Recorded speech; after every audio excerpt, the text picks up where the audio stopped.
Hey guys, welcome back to my channel, or if you're new here, hello, welcome to my channel. Today, I am gonna film a book review, which is something that I have never done before, and it's very new to me, and I don't know how will it go. However, there's always a first time for everything, and let's just jump right ahead. The first review that I'm gonna do on this channel, and the book that I'm picking to do my review for, is A Beautifully Foolish Endeavor by Hank Green. In case you don't know, Hank Green is John Green's brother. But we don't want to introduce him like that, do we? We want to introduce him as the author of An Absolutely Remarkable Thing, which is the first book in this duology, and this is the second book, which is also the last book, sadly. Anyways, if you don't know what An Absolutely Remarkable Thing is about, it's about our main character, who is called April May, and one night while she's walking home in New York City, because she lives there, at around 3 in the morning, she finds a statue that she has never seen before. That is a statue of a robot, and to make fun of it, she makes a YouTube video that the next day goes viral, because it turns out that there isn't just one statue in New York City. No, there are so many more statues placed all around the world. And nobody knows where they came from. And this is the second book, which of course follows An Absolutely Remarkable Thing and the characters from that series. And this was way, and I mean way better than An Absolutely Remarkable Thing. If you read An Absolutely Remarkable Thing, well, that title is a mouthful. And you were a little bit iffy about it, or you liked it, but you're not sure about the second book, because you haven't heard anybody talk about it, or it hasn't gotten a lot of buzz. Trust me, it is so worth it. But now, I'm going to talk about why I like this so much, and why I think it deserves the 5 stars that I gave it to. The first book for me was a 4-star. I thought it was very interesting. I thought it was very mysterious. It caught my attention, of course. That's why I picked it up.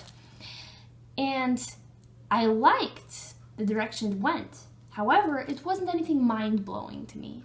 It was just a very good experience, but it wasn't anything that stuck with me, you know what I mean? But I think the case is different with the sequel. And now I'm going to talk about why. So I'm just going to put the book right here so that you can see it. I think there. Yeah, perfect. So let's talk about why I think this book is so phenomenal. First off, it is very fast-paced. In case you don't know, I like when books are fast-paced and they don't spend a lot of pages on one scene or with one character.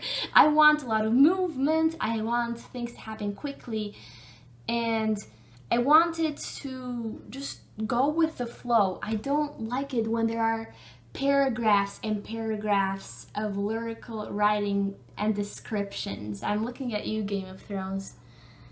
That book could have been 300 pages shorter. But anyway, we're not talking about that right now. This book is very fast-paced, and I liked it for that. The second thing I want to talk about is that it is a very realistic sci-fi. Now, in the sci-fi genre, there are a lot of subgenres, and of course, there's also this type of sci-fi, which is very realistic. It is based on Earth, and it is first contact with aliens, which is, of course, realistic because most of the time it's set on Earth, and I think is a great entry point to the sci-fi genre. I haven't read a lot of sci-fi because, of course, I'm very young and I have a long life ahead of me where I can explore all the wonders that sci-fi has to offer. However, this, and of course the first book, are great entry points. And I think they do a very good introduction of what sci-fi is all about. However, I don't like to call it just sci-fi, I like to call it a sci-fi contemporary, because apart from the sci-fi elements, this book or this series has a lot of great conversations, which is my third point, that the conversations that this book covers are very relevant to the world today. And some of them are power corruption, fame and the influence that comes with fame, society, and where are we headed as a society in the future, and most importantly, are we worth saving? Is our society worth it? Do we have value? And should we continue the path that we've been going for thousands and thousands and millions of years? Maybe not millions, thousands, that's better. The conversations are great. I'm not gonna say anything else about them because I want you to experience them through this book. But of course, they're great. The other point that I want to make is something that is more personal to me, is that from the characters that are there, there's one character who is a girl scientist.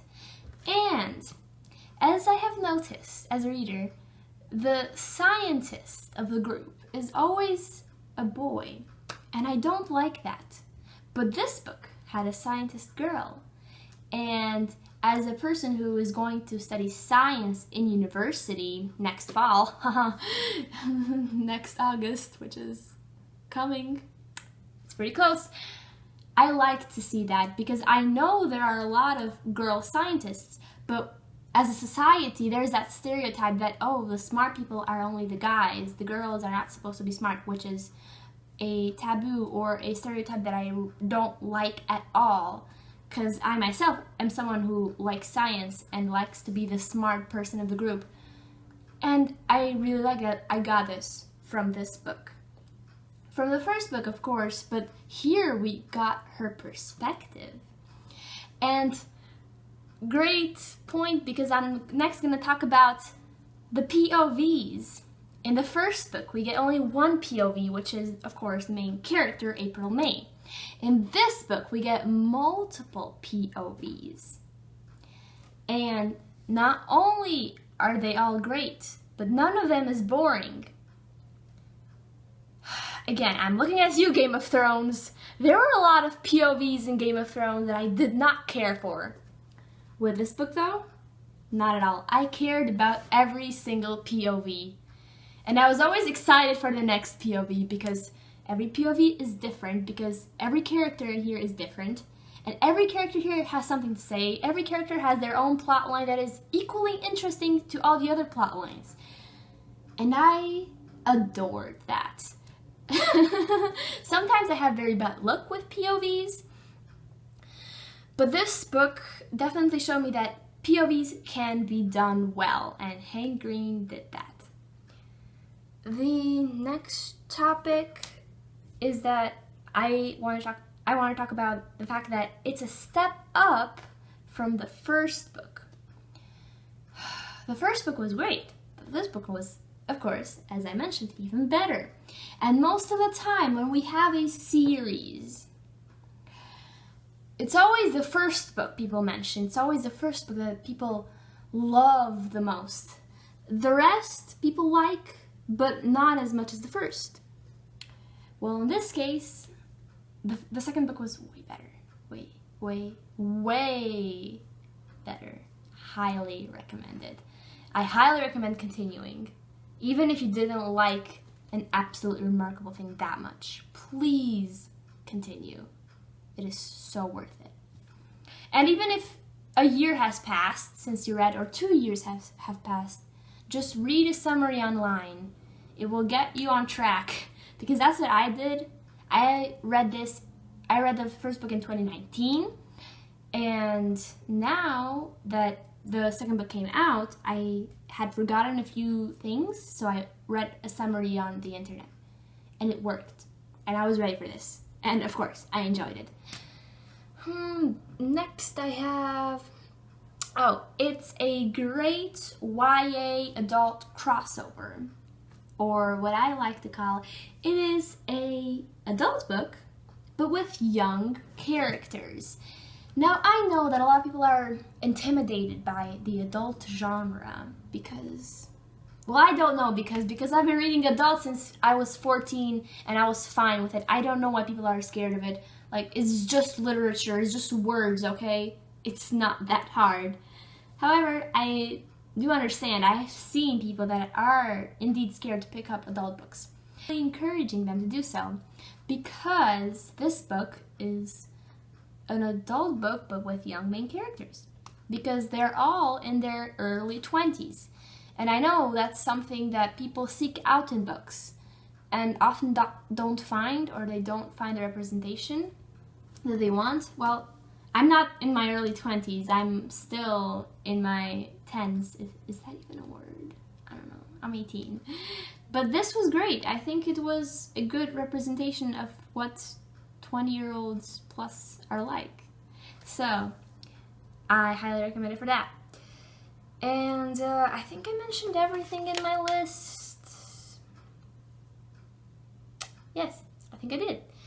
And to wrap it up, I think that Hank Green has done a good job of showing what or how literature is going to progress in the future. Now, let's think about literature for a moment. What does literature do? Or literary fiction, what does it do? Its main goal is to do social commentary. However, as a society right now, in 2020, stop it, notebook. As a society right now, technology is a very big part of our everyday life. And there is, of course, literature about technology and the society with technology. But I think this is going to be the direction that literature is going to go. And this is only one of the first steps that literature is stepping.